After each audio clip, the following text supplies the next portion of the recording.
Manusia pertama, ayah kita semua, Adam alaihissalam. Nabi Adam itu diciptakan oleh Allah dengan tangannya. Tidak ada manusia selain Nabi Adam pada saat itu, sendirian. Istrinya pun Hawa diciptakan setelah beliau diciptakan. Sendirian Nabi Adam alaihissalam. Dan Allah sebelum menciptakannya sudah mengatakan kepada para malaikat. Allah ceritakan, saya bacakan surah Al-Baqarah. Urutan 2, surahnya ayat 30 sampai ayat 38. Kita akan baca ayat 30 dulu. Allah mengatakan, A'udzu billahi minasyaitonir rajim, wa idz qala rabbuka lil malaikati inni ja'ilun fil ardi khalifah. Sampai sini dulu artinya. Ingatlah ketika Allah berfirman kepada para malaikat, aku akan ciptakan sekarang manusia yang akan menjadi khalifah di muka bumi. Khalifah ini teman-teman adalah pemimpin. Jadi manusia ini, kita kalau di dunia ini dimanapun kita datang, semua selain manusia pindah. Hewan-hewannya, jinnya, semua pergi. Kalau tahu ada manusia datang ke situ, mereka cium baunya manusia ini, tahu manusia pergi. Manusia memang khalifah, diciptakan untuk itu, untuk memimpin di muka bumi ini. Di muka bumi ini banyak makhluknya Allah, butuh memimpin. Waktu itu teman-teman sekalian, sudah ada golongan makhluk lain namanya jin. Sebelum manusia, sudah ada jin. Sudah turun-temurun di muka bumi ini, sebelum kita. Dan di kalangan jin ini ada satu bernama iblis. Iblis ini teman-teman adalah salah satu dari jin yang berusaha untuk menjadi pemimpin dan rajanya jin. Di awal dulu, di awal kisah ini, sebelum manusia diciptakan, jin-jin ini bisa naik ke langit teman-teman sekalian. Naik ke langit, ngobrol sama malaikat, dibukain pintu langit buat mereka. Makanya waktu Allah Azza wa Jalla, Allah Maha Mulia dan Maha Tinggi, mengatakan kepada para malaikat, saya akan ciptakan manusia, makhluk baru sekarang. Makhluk baru ini bernama manusia, nanti jadi pemimpin di muka bumi. Waktu itu kebetulan iblis lagi ada di langit, kumpul sama para malaikat, ikut-ikutan dia pada saat itu. Lalu Allah bilang, kalau saya sudah ciptakan, kalian semua harus sujud. Mendengar kalimat khalifah, iblis tahu, ini kalau diciptakan, berarti akan jadi pemimpin di muka bumi. Berarti dia sebagai kandidat pemimpin di muka bumi nanti terhapus, nggak bisa. Dan ini alasan utama kenapa iblis tidak mau sujud kepada Adam. Nah, dia tahu ini nanti jadi pemimpin nih. Makanya malaikat berkata begini, qalu ataj'alu fiha man yufsidu fiha wa yasfiku ad-dima'a wa nahnu nusabbihu bihamdika wa nuqaddisu lak. Para malaikat berkata, kenapa engkau menciptakan ya Allah makhluk yang nanti akan membuat juga kerusakan di muka bumi, nanti akan menumpahkan darah, sementara kami para malaikat selalu bertasbih kepadamu dan mensucikanmu. Kenapa malaikat bilang ini teman-teman? Karena di muka bumi ada jin waktu itu. Jin ini suka buat kerusakan, saling bunuh-membunuh, ngaco semuanya. Hukum-hukum Allah turun, tidak diterapkan. Maka kata Allah, qala inni a'lamu ma la ta'lamun. Kata Allah, saya lebih tahu daripada kalian. Kepada malaikat nih. Itu ayat 30. Ayat 31 Allah berfirman, wa 'allama Adam al-asma'a kullaha. Sampai sini titik dulu. Kalau teman-teman yang pegang Quran lihat baik-baik. Kata Allah, dan Allah setelah ciptakan Adam, Allah ajarkan Adam nama segala sesuatunya. Di sini ulama tafsir bilang teman-teman sekalian, semua nama malaikat, semua nama benda-benda di langit, semua nama benda-benda di bumi, semua bahasa yang akan dipakai atau yang dipakai, semua bahasa hewan, bahasa serangga, bahasa hewan ternak, bahasa semuanya, bahasa jin, bahasa tumbuh-tumbuhan, bahasa manusia nanti kalau diciptakan, yang sekarang kita punya ribuan, jutaan bahasa di muka bumi ini manusia. Indonesia aja punya 6.000 bahasa dari 13.000 ya, pulau. Belum lagi seluruh dunia bisa banyak jutaan bahasa. Semua itu Allah ajarkan kepada Adam alaihissalam. Adam tahu semua. Semua bahasanya malaikat, nama-nama mereka, benda-benda di langit, semua nama jin, semua nama hewan-hewan, semua nama tumbuh-tumbuhan, semuanya diajarkan. Ini yang makna dari wa 'allama Adamal asma'a kullaha. Semua nama-nama Allah ajarkan, semua bahasa Allah ajarkan.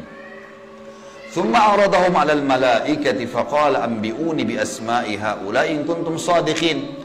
Lalu Allah mengatakan kepada para malaikat, coba sebutin buat saya semua nama-nama yang kalian ketahui, benda-benda di langit, benda-benda di bumi.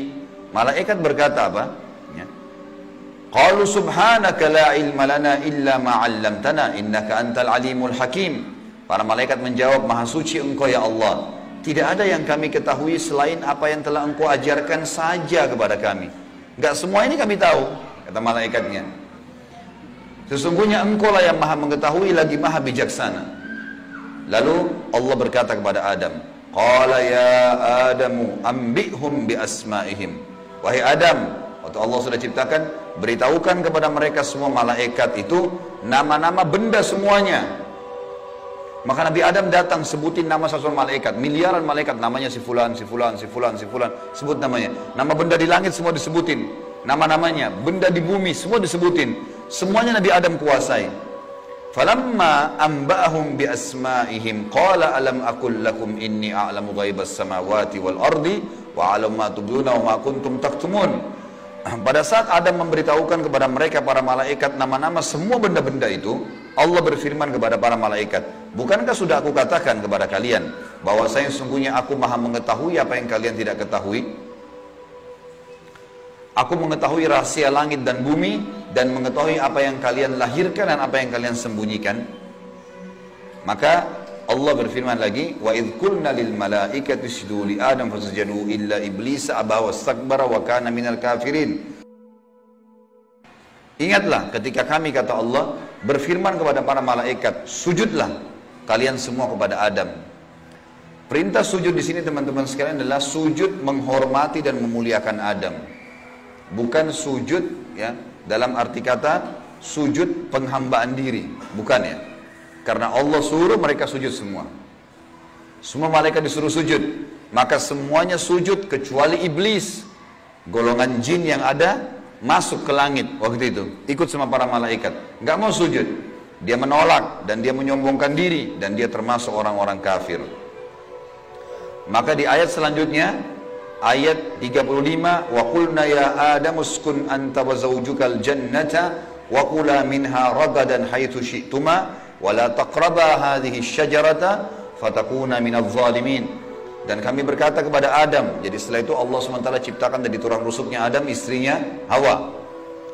Terciptakan ada dua-dua. Kata Allah kepada Adam, hai Adam, diamilah kamu dan istrimu surga ini, dimasukkan ke dalam surga oleh Allah SWT.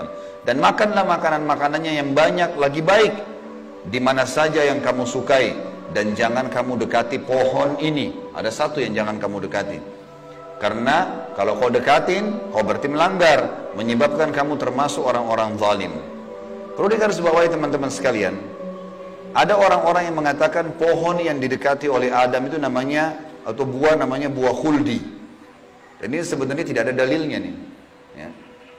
Yang mengatakan buah khuld itu adalah iblis.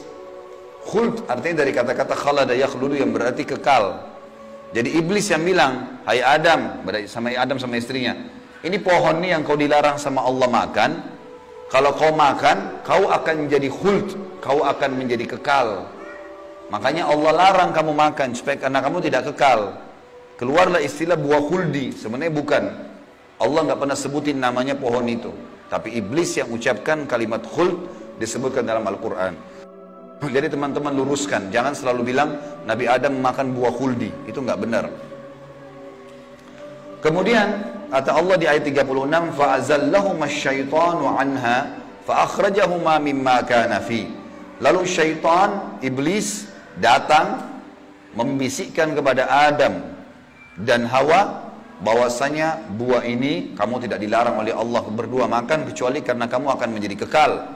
Seperti para malaikat-malaikat, ada di antara mereka yang kekal. Maka syaitan pun menyesatkan mereka berdua, lalu mereka melanggar. Ingat, Nabi Adam di sini sama istrinya Hawa melanggar. Adam alaihissalam lihat malaikat, diciptakan oleh Allah dengan tangannya, tapi Nabi Adam juga buat salah. Secara akal sehat mestinya Nabi Adam nggak boleh buat salah kan? Manusia pertama lihat malaikat, tahu kenal Allah, pernah tinggal di surga, tapi ternyata buat salah. Ini ayah kita semuanya gitu. Maka syaitan menyesatkan mereka, kata Allah SWT, dan akhirnya mereka dikeluarkan dari surga itu. Dan kami berfirman kepada mereka, pada Adam, Hawa, dan juga iblis yang menggoda, turunlah kalian semua ke bumi. Sebagian mereka musuh bagi sebagian yang lain, dan bagi kalian tempat kediaman di muka bumi dan kesenangan hidup sampai waktu yang sudah ditentukan saja. Nah, setelah itu akan meninggal dunia. Ayat 37 kata Allah, fatalaqqa Adamu min rabbih kalimatin fataba alaih innahu huwat tawwabur rahim. Hanya saja Adam menerima beberapa kalimat. Nabi Adam alaihissalam berdoa, ya Allah, saya buat salah nih, udah makan buah yang kamu larang, sudah dihukum sama Allah diturunkan di bumi, tapi saya ingin taubat, saya ingin meninggalkan kesalahan saya itu. Bagaimana caranya? Maka Allah mengajarkan Nabi Adam beberapa kalimat dari Tuhannya, maksudnya kalimat taubat, istighfar dan taubat. Maka Allah menerima taubatnya. Sesungguhnya Allah maha menerima taubat hamba-hambanya.